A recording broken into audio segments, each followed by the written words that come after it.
This week we check into Hokum, written and directed by Damian McCarthy, where the concierge seems off, the honeymoon suite has baggage, and where a case of writer's block is probably better handled at home. This film takes us into the Irish countryside where Adam Scott plays a reclusive horror novelist who visits a remote inn to scatter his parents' ashes, only to get pulled into the tales of a witch haunting the honeymoon suite and a disappearance that cracks open his past. So is Hokum a chilling throwback to old school gothic horror, or does this haunted honeymoon suite leave modern audiences waiting for a scare that never checks in? Ooh. Andy. Gary. Hokum. I have some stuff to say about Hokum, but let me do before this. we get that far. I'll do our ratings real quick. Now, I am teetering. Wait, are you going to give us Rotten Tomatoes? I can. Do the Rotten Tomatoes real fast. Rotten Tomatoes, Gary, sitting currently at 90% with the critics and 82 with the audience. Okay. 82. 82. Course, 246 total. Okay, sorry. Still some on the floor. Side there. There's 4 left in the box. Okay. I'm gonna go good, but I almost said great with this one, Gary. Andy, dude, that's exactly how I feel. I teetered on great. I can do great. I'm right there with you. I mean, to me, great is it's got to be like Good Will Hunting or A Few Good Men. I mean, those are great, and this is not quite there. But God, I enjoyed this movie. Yeah, I went in. I knew nothing. Gary's like, "Hey, we're doing this movie." I watched. You basically said you'd watched it if you would. I watched it. Watch it. I watched it. I thought you should watch it. There's another reason, which I'll explain later, which you don't know, that I think that you should watch it. So that is why. But yeah. So I put it on and I start watching this, and I'm in immediately, and I'm like, oh my God, this is so good. And I had to stop it. I had to finish it actually this morning before we recorded. I finished it, and I was like, God, this movie is so good from beginning to end. It never lays down on you. Adam Scott's fantastic in this movie. I loved it. But I love the whole idea of a writer and things going south and struggles. But yeah, this movie, if I would say nothing about this movie, if you like a good tense thriller, I wouldn't even say horror. It's got a little tinge, a little sprinkle, a little dash, something horror, but it's not like gore. I was trying to tell my daughter about it. She's like, "What?" She's, I don't know if I remember. I said it's a very psychologically tense film with some horror themes to it. I loved it. I love that you told her about it because I'm curious to hear what she says. That does bring me to what I want to talk about. But first, I'd be remiss if we didn't mention our sponsor. Oh, yeah. We have a sponsor for this episode. Running an inn with a suspicious backstory? Protect yourself with Local Legend Liability Insurance. We cover disappearances, folklore-related property damage, emotionally unstable authors, and guests who ignore 3 separate verbal warnings. I mean 3, come on. Local Legend Liability Insurance, when that's just an old story, becomes a very expensive legal position.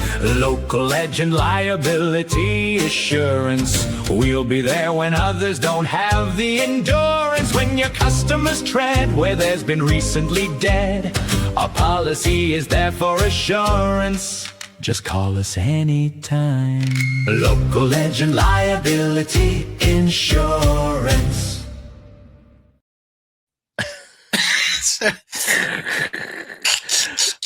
That was worth watching, dude. Hey, thanks. And that one I whipped that one up even quicker this time because we just talked about doing this morning, so I had to really. Anyway, you really, I mean, you find these sponsors. It's wonderful. You know what? You got to get on the phone. You got to call these people up, and you just find the right one. Oddly specific for actually insurance. Well, it made me think. We probably need somebody that's going to relate somewhat to the film. So yeah, we're playing this scene a little too long. And scene. So Andy, I saw I think I saw a teaser trailer to this. And when I heard that it was from the person that brought us Oddity, if you remember that movie, I remember thinking, I don't care what this dude makes. I'm going to just watch his next movie because I really liked Oddity. I'm with you. The thing that I really liked about Oddity, and this is something I was trying to express to a coworker of mine, because her daughter saw it, and this is a shout out to Addison. She saw this film early, I think, at a premiere, and she said it was terrible. Oh, And I was like, okay, well, that's not going to keep me from seeing you're it. like, So I'm in. I was like, I really want to see it anyway. But the thing that got me was it really made me think about what's the difference here between somebody younger seeing it and me seeing it. Mm-hmm. And it reminds me of the Oddity. It's sort of the same in the same vein. I feel like it's more of a gothic old school horror type.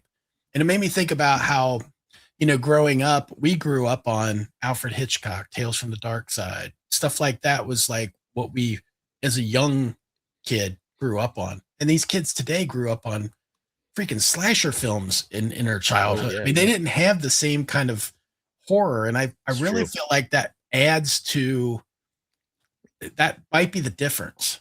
It might not be as much meat on the bone for somebody that's grown up on slasher films as it would be for those that are a little deeper into the old school kind of haunting, kind of gothic kind of stuff. And that's really what I think this plays well on. I will mention that much like Oddity, if you remember that review, or if anybody's watching this that's seen Oddity, there's a golem in that film that is a haunting relic thing that's sitting there the entire time. And you think, seeing the trailer for that film, that is the horrifying element of the story, when it really isn't. It's something that's there that gives you unease throughout the film. This has the same thing. Yeah. And that does come into play. And just like in this one, there's an element that's like an old school kind of horror thing that's sitting there that only comes into play at a certain moment. And I feel like it's overlapping like these storylines of like what would be terrifying for real in real life, like murder. Yeah. With the supernatural, with, in this case, a witch. And, same sort of thing, these overlapping kind of horror elements. Yeah. They don't beat you over the head with the things here in this movie. They're all there subtly, but enough to make you like, and uneasy, real uneasy. That's the best word. I was throughout most of the film, I was on edge a little bit, like kind of waiting, like, the hell? But in a good way. Mm-hmm. So I'm with you on this. I got to tell you real quick before I forget. I was just thinking about when you're talking about the younger generation. My daughter loves slasher films. She's into she loves Saw and all those type. Which I agree. I like Saw too, but we also, like you said, I literally was watching some Twilight Zone this morning. Believe it or not, did you say that? Yeah. But I get a text. I love getting these random texts from my daughter because there's no context to it. So I get a text from her. If you're following your text conversation, our conversation, we were talking about back rooms and Obsession because she just went and saw Obsession. Loved it. 10 out of 10. Thought it was one of the greatest movies you've ever seen. And then the follow-up text was, "Hey, you've seen that Tu Wong Fu? Thanks for everything." And I worked for a minute in my head, like, I can't make the correlation at all. Yeah. And I was like, why are you watching an obscure Patrick Swayze cross-dressing film from 88, maybe? Ish. And she's like, it's fantastic. And I was like, I need to know what's going on around you. Like, are you in trouble? Blink once or yes. If you're ever in trouble, just be sure to text me that you just watched. You need a ride home drinking. Text me Tu Wong Fu and I know come get you. So anyway, I know that had nothing to do with what we're talking about, but just to tell you that the conversation with my daughter I have, that I was like, I need to circle back to that. And then she follows that up with the whole an hour and 34-minute video from YouTube about the history and the lore of Backrooms.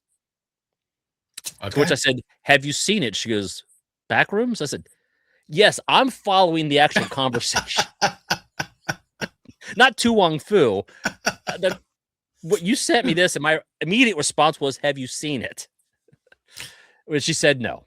By the way, Tu Wong Fu sounds like a really bad 80s band that probably plays like punk or pop music. We were so in phase. And I dance. Oh, wow, we've gone tangent station here, Gary. Anyway, back to Hokum. Yeah, so I'm curious. I want to know if she sees Hokum, I'd like to know her her review, because again, that's kind of the age group I'm talking that might see this and find it kind of boring or whatever. I think you're right. They just don't get it. Yeah. And it's fine. You know, some movies are made for some people and some are made for others. This one probably not made for the younger generation. I get it.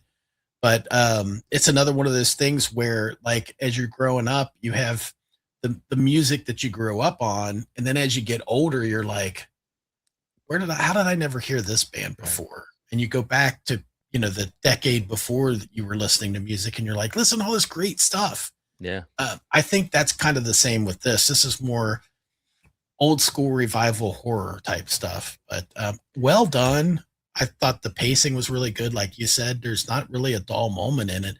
I will say to the uninitiated, if you go to see this film, Adam Scott's character is an asshole. I mean, he's a jerk right off the bat, and it takes you out of like rooting him on at all at first. My first note was his character is an asshole. Yeah. Do not like this guy. Zero sympathy for what's going to happen without this movie. Yeah. So that you should know that going in. And if that puts you off the character, I totally get that part of it as well. But it's like the things that happen. You do find out kind of why he is the way he is. And most films have an arc. So yeah. And keep that in mind. One other note, if you plan to see this film, I would avoid any trailers. I feel like the trailers, having seen them after the fact, bill this thing is a little bit different than what it really is. And there's a bunny character that's in a TV show that's kind of in it. That was a little weird. That is very strange, but is not a focus of the movie at all. And if you go into it thinking you're going to get this kind of like thing going on, I could see you being very disappointed. But I would recommend this movie to almost anybody I know. Yeah. That's how much I enjoyed this movie. Yeah, me too. I mean, not my Teresa, because she would not sit through this film at all. But yeah, I think Tara's starting to get on the my dad, my brother, friends, Bobby, Kevin. I would say, watch this movie. Yeah. It's well worth your time. Yeah, I think so. Jeff, if he hasn't seen it yet, has he seen it? I don't know. Yeah, he should. By the time this comes out, maybe he will. But yeah, I definitely recommend it, and I'd love to hear everybody else's thoughts. So while you're here, like, comment, and subscribe, and then with the comment part, let us know if you've seen it. If you haven't seen it yet, go check it out. Come back here and let us know in the comments what you think. Real quick, I do want to make a note that we have had a couple suggestions on films that people want us to review. We are getting to those. We're going to do those. And I think what we might do is make these special releases where we, instead of being on schedule like we do weekly, we might throw these in, pepper them in from time to time when we get a chance to do this.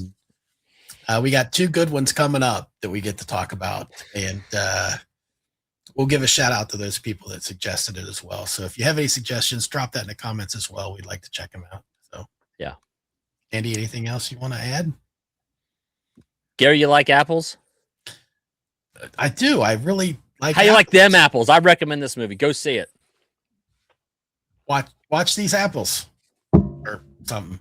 This has been a Touch of Madness production, brought to you by the creative minds at Tommy Twins Media.